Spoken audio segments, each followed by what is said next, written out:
Shalom, ici le programme Encouragement du jour partagé par le couple Venga. C'est l'heure de notre partage du jour. Très bonne écoute à tous.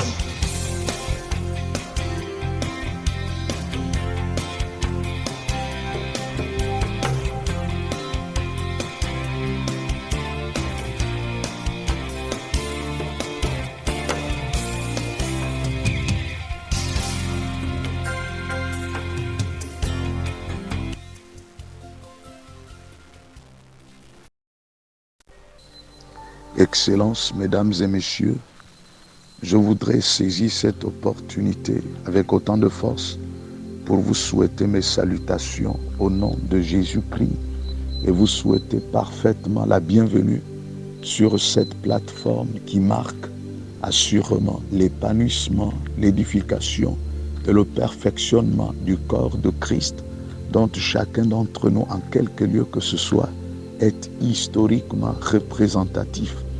Rapidement, je voudrais établir la corrélation entre le 3e et le 4e numéro qui assurément marquera la fin de cette série rattachée profondément à une thématique dont le dévoilement a été fait de façon historique, à savoir la religion et l'Église. Et les 3 premiers numéros nous ont permis de parler suffisamment de la religion. Et je voudrais faire un résumé de cela. La religion, c'est un ensemble de pratiques, des rites, des croyances dont l'homme est l'inspirateur. En d'autres termes, la religion tire son existence de l'homme. C'est l'homme qui a engendré la religion, c'est l'homme qui a enfanté la religion, tandis que l'Église ne tire pas son existence de l'homme, ni de la terre, mais l'Église a été engendrée par Jésus-Christ sur la base d'une déclaration historique que Pierre a faite. Jésus, procédant au sondage d'opinion, va poser la question à ses disciples sur ce que les uns et les autres pensaient à son sujet. Les uns disaient c'était Jean-Baptiste, les autres c'était Jérémie ou l'un des prophètes. Mais Jésus leur a posé la question, et vous, que dites-vous de moi? Pierre, étant le porte-parole de tous, délia sa langue et déclara, tu es le Fils immaculé de Dieu. Tu as les paroles de la vie.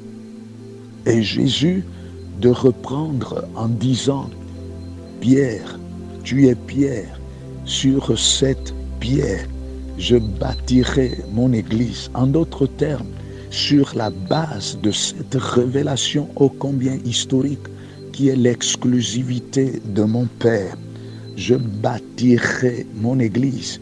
Jésus n'a pas bâti l'église sur Pierre. Pierre, l'un des apôtres, mais il a bâti sur la base de cette révélation inéluctable qui a été délivrée, poussée par l'Esprit de Dieu. Jésus a dit, tu es Pierre, sur cette pierre, je bâtirai mon église. Les portes du séjour des morts ne prévaudront point contre elle.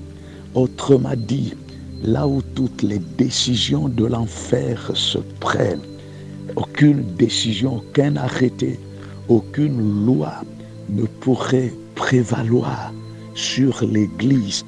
L'Église repose sur 2 piliers fondamentaux. Les amis, écoutez cela de façon substantielle. Elle repose exclusivement sur la mort et la puissance de la résurrection de Jésus-Christ. L'Église a pour fondement le Fils immaculé de Dieu, celui qui est venu comme l'agneau de Dieu, image d'impuissance, de faiblesse et de sacrifice, mais il reviendra comme le lion de la tribu de Judas, symbole de l'autorité souveraine et de la puissance incontestée de Dieu. Tout le monde le verra. Les ennemis de la croix le verront. Les magiciens le verront, les sorciers le verront, Les rosicruciens, les francs-maçons le verront. L'Église est la plus puissante entité que Dieu ait jamais créée. L'Église est le corps de Christ et Jésus en est la tête. C'est le chef suprême de l'Église. L'Église est invincible, quoique étant composée d'hommes et de femmes hautement limités. L'Église ne pourrait jamais se perdre. L'Église ne pourrait jamais s'égarer, d'autant plus qu'elle a pour conducteur le Saint-Esprit, le troisième membre infaillible de la famille trinitaire de Dieu. L'Église n'est pas comparable à la religion.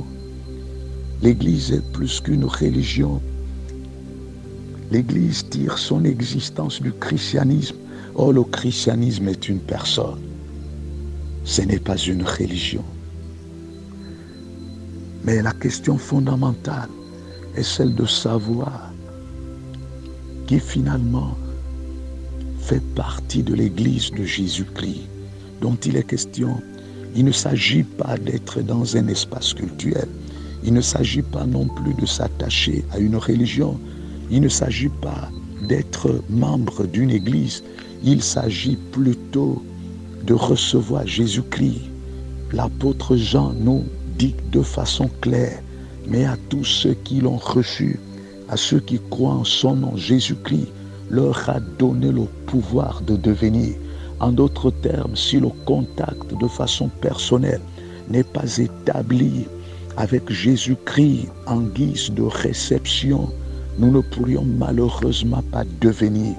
En d'autres termes, il est impossible de devenir enfant de Dieu si jamais nous n'avons pas été au contact avec celui qui est le détenteur du pouvoir. Autrement dit, on ne peut pas devenir sans avoir reçu au préalable ce pouvoir qui est indispensable. Tous ceux qui ont reçu Jésus-Christ comme leur sauveur, j'insiste là-dessus, tous ceux qui l'ont reçu comme leur sauveur font partie intégrante de cette Église. Mais je puis vous dire de façon extraordinaire qu'il y a malheureusement dans nos églises des hommes et de femmes qui incarnent la dimension religieuse, mais qui malheureusement n'ont jamais fait la paix avec Dieu et qui peut-être ont fait la paix avec Dieu, mais qui ne se laissent pas conduire par l'Esprit. L'apôtre Paul déclare: tous ceux qui sont conduits par l'Esprit de Dieu sont fils de Dieu.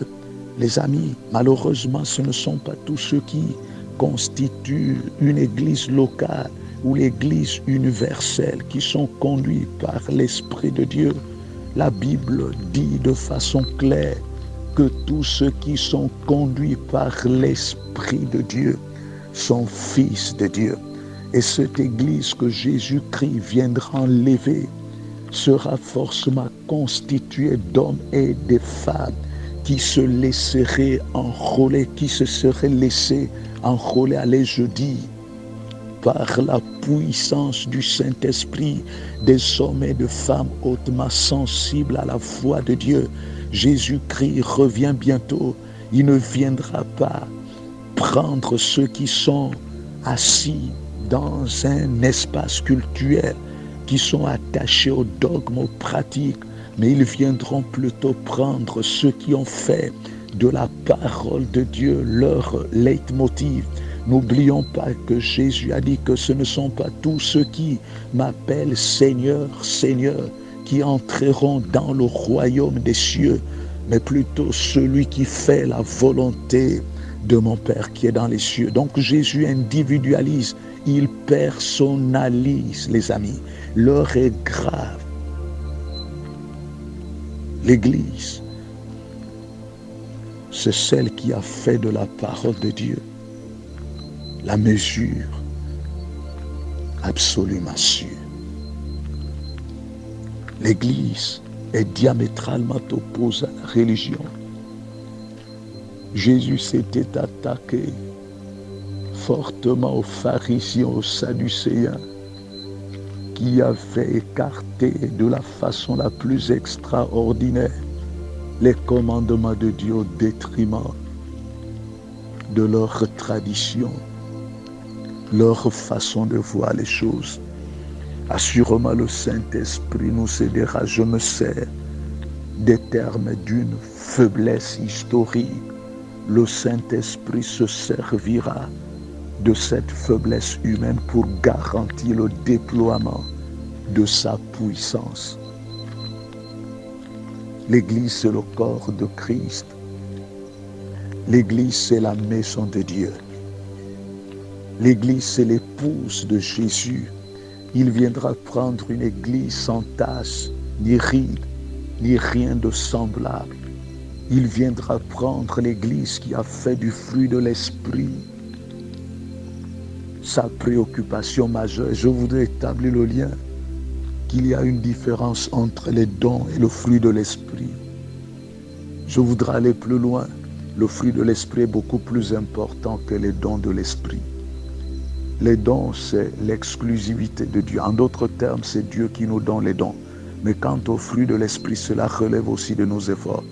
Aussi longtemps que vous et moi refuserons d'obéir au Saint-Esprit, il ne nous imposerait jamais la volonté de Dieu.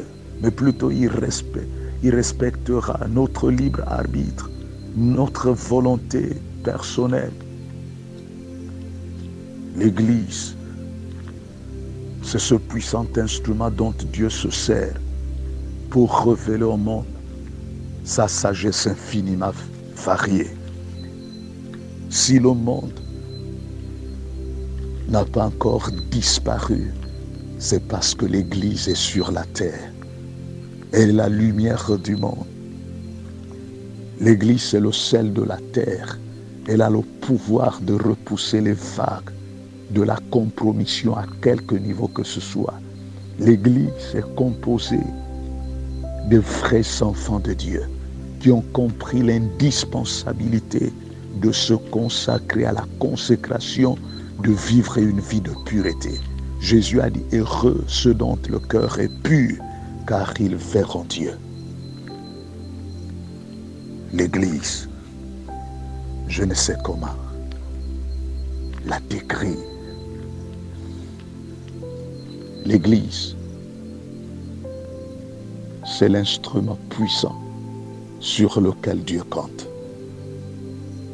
pour la transformation des hommes et des femmes de tous bords, de toute langue, de toute obédience, de toute culture. L'Église, merci infiniment d'avoir écouté ce message. Que Dieu vous bénisse. Je voudrais terminer par la prière. Priez pour tous ceux qui m'écoutent en quelque lieu que ce soit, de manière à ce que la grâce de Dieu vous soit accordée en partage. Ô Seigneur, je voudrais lever ma faible voix sur cette terre des vivants par le pouvoir que j'ai reçu par délégation. Je relâche au nom de Jésus l'autorité de ton nom, Seigneur. Je déclare que toute indécision laisse place à la décision au nom de Jésus. Que ceux qui ne t'ont pas encore reçu et connu comme sauveur personnel se réconcilient avec toi maintenant dans le nom tout-puissant de Jésus et qu'ils comprennent, Seigneur, que ce n'est pas leur appartenance à une dénomination quelconque qui leur permettra d'être enlevés, mais plutôt le salut de Dieu. Seigneur, Siméon, poussé par l'Esprit, vint au temple et assurément l'Esprit ayant localisé l'enfant Jésus-Christ orienta les pas, Seigneur, de Siméon qui, lorsqu'il vit ce petit enfant de 8 jours, ne vit pas un enfant, mais plutôt le salut de Dieu. Le salut que tu as préparé pour les peuples, lumière pour éclairer les nations, gloire d'Israël ton peuple. Donne à ces hommes de te connaître, asiatiques soient-ils, africains soient-ils, européens soient-ils, américains soient-ils, donne-leur de se réconcilier avec toi. Seigneur, je prie pour ceux qui sont malades. La Bible déclare que par ces meurtrissures nous sommes guéris. Je relâche l'onction de guérison. Peu importe, Seigneur, l'étendue de la pathologie, je la maudis au nom de Jésus.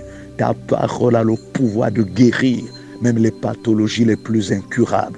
Tu es le plus grand médecin que j'ai jamais connu, Seigneur. Tu incarnes tous les services, Seigneur, qui sont incrustés dans un espace hospitalier. Je prie que ta grâce soit accordée à tous ceux qui sont malades. Dans le nom tout-puissant de Jésus, je commande, Seigneur, aux démons qui sont à la base de ces maladies de quitter ces corps, qui doivent être la résidence et la maison de ton esprit. Qu'il en soit ainsi, Seigneur. Je proclame que le processus soit enclenché, celui de la croissance à tous égards, dans le nom tout-puissant de Jésus. Souviens-toi de la prière que le Maître a faite. Père, la vie éternelle, c'est qu'ils te connaissent, toi le seul et vrai Dieu, et celui que tu as envoyé, Jésus-Christ. Je prie, Seigneur, que mes frères et moi parvenions à la connaissance de ce seul et vrai Dieu et de celui qu'il a envoyé, Jésus-Christ.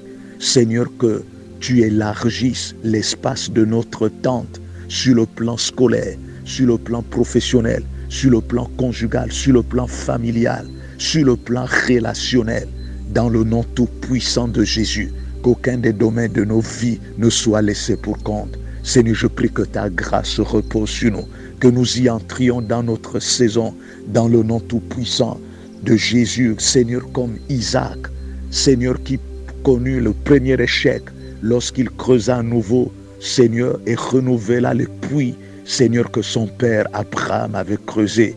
Mais quant au troisième puits, on ne lui fit guère querelle. Et il déclara cette fois-ci, l'Éternel a décidé de nous mettre au large et nous prospérerons. Seigneur, je déclare que chacun d'entre ceux qui m'écoutent expérimente son Rehoboth.